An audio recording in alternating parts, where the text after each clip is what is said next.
বক্তব্য বাংলাদেশ উন্নয়ন পার্টি সভাপতি এবং অধিকার আদায় মঞ্চের সদস্য সচিব মুফতিউর রহমান। তারপর পশু পাখি প্রাণী এরাও যে কষ্ট করতেছে পানির অভাবে। সুতরাং আমার মনে হয় বর্তমান সরকারের মাননীয় প্রধানমন্ত্রী ভারতের সাথে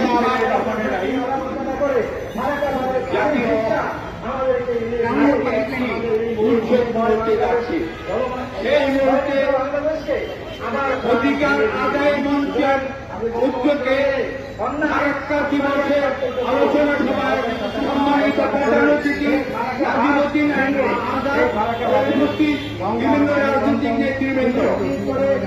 আজকে বাংলাদেশে আমাদের ভূখণ্ড নিয়ে যে ব্যবস্থা চলছে সেই ব্যবস্থার হাত থেকে বাঁচাতে হবে। মজলুম জনগণকে মৌলানা ভাসানী থাকবে আজকে এই সমস্যার সমাধান হতো। ফারাক্কা আমাদের ন্যায্য পানির হিস্সা দিচ্ছে না। আমরা ফারাক্কার ন্যায্যের পানির হিস্সা চাই। আজকে যতগুলো সরকার এসেছে কেউ এই পানির সমস্যার সমাধান করতে পারে নাই। আমি জননেত্রী শেখ হাসিনাকে জোর দিয়ে জামিন লাগাবো, ফারাক্কার ন্যায্য পানি আনতে হবে। আজকে আমরা কি দেখতে পাই, যত নদী আছে নদীর পানি শুকিয়ে যাচ্ছে, কৃষকরা তাদের ন্যায্য পানি পাচ্ছে না, তারা ফসল ফলাইতে পারে না। আজকে নদী দিয়ে সেখানে গাড়ি ঘোড়া চলছে, যে কারণ হচ্ছে অরিজিনাল ফারাক্কার সমস্যার সমাধান হয়নি। মৌলানা ভাসানী থাকতে যে আন্দোলনগুলো করেছিল সেই আন্দোলনগুলো আজকে বিভিন্ন রাজনৈতিক দল করা হয় না। আমি আজকে দ্রব্যমূল্যের দিন দিন বেড়ে যাচ্ছে। আজকে জননেত্রী শেখ হাসিনা কালবার সব দিকে করেছে, উন্নয়ন করেছে, কিন্তু নদী খনন কিন্তু হয়নি। পাকিস্তান আমলে দেখেছি ডেজার দিয়ে নদী খনন করা হতো, কিন্তু কোন সরকার সেই নদী খনন করে নেই। আজকে নদী খনন করলে ফারাক্কা থেকে যে পানিগুলো আসতো সেই পানি আমরা ধরে রাখতে পারতাম। ফারাক্কার ন্যায্য পানি আমরা ধরে রাখতে পারি না।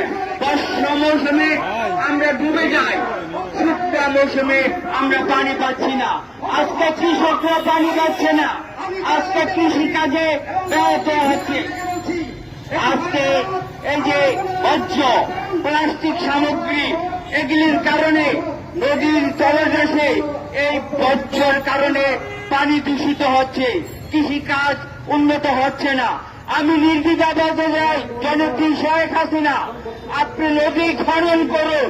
নদী খনন না করলে বাংলাদেশের নদীগুলো রক্ষা হবে না। আজকে রাজনীতি করে দুঃখী মানুষের কথা বলার জন্য রাজনীতি নয়। আজকে দুটি দল রাজনীতি করে ক্ষমতায় মসনদে যাওয়ার জন্য। আমি দেখতে পাই মজলুম জননেতা যদি বেঁচে থাকতেন কত খামোশ, সেই খামোশ বলার লোক আজকে আমি দেখতে পাচ্ছি না। আজকে আমরা বাংলাদেশ উন্নয়ন পার্টির পক্ষ থেকে বলতে চাই যে আজকে এবং অধিকার আদায় মঞ্চ করতে বলতে চাই যে ভারতের ফারাক্কার ন্যায্য পানি আমাদের দিতে হবে, না হলে আমরা ফারাক্কার ভাসানীর অনুসারীরা আন্তর্জাতিকভাবে আমরা মামলা করব। এই আহ্বান আমরা রাখতে চাই। আর আগামীতে যে দল ক্ষমতায় আসুক না কেন, আজকে ন্যায্য মূল্যে কম মূল্যে কোন দ্রব্য বাংলাদেশে গরিব দুঃখীরা কিনতে পারছে না। আজকে গরিব হচ্ছে, গরিব হচ্ছে, কোটিপতি হচ্ছে। আজকে আমাদের দেখতে পাই জাতীয় সংসদ নির্বাচনে খুঁজুদার সন্ত্রাসী তারা আজকে মন্ত্রী এমপি হয়।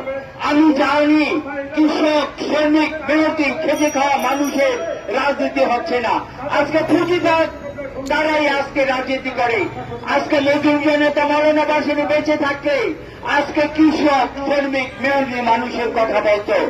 আজকে আমাদের অধিকার আদায়ের মঞ্চ থেকে আমি নির্দ্বিধায় বলতে চাই যে আসুন আমরা ঐক্যবদ্ধ হয়ে এই বাংলাদেশকে রক্ষা করি, দ্রব্যমূল্যের দাম কমাই, ন্যায্য পানির হিস্সা আমরা চাই। আজকে যে অবস্থা হচ্ছে আপনারা তা জানেন, দেখেন ঘুরে ঘুরে আজকে বড় বড় নদীগুলো শুকিয়ে যাচ্ছে। বর্ষা মৌসুমে আমরা ডুবি, আর শুকনা মৌসুমে আমাদের পানি শূন্যতায় ভুগি। এর মূল কারণ ফারাক্কার বাঁধ। ফারাক্কার বাঁধের বিকল্প বাঁধ যদি বাংলাদেশে না দিতে পারে, তাহলে আমাদের বাংলাদেশের নদীগুলো সংরক্ষণ করা যাবে না। নদীগুলো মরে যাচ্ছে। আজকে প্রধানমন্ত্রীর কাছে আহ্বান জানাবো, হয় ফারাক্কার ন্যায্য পানি আনুন, না হলে বিকল্প বাঁধ দেন।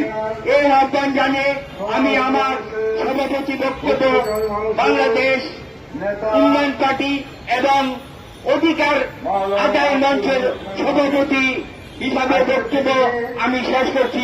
জয় বাংলা, জয় হোক মেহনতের মানুষের। সবাইকে ধন্যবাদ। খোদা হাফেজ। বাংলাদেশের মানুষ মৌলানা ভাসানীকে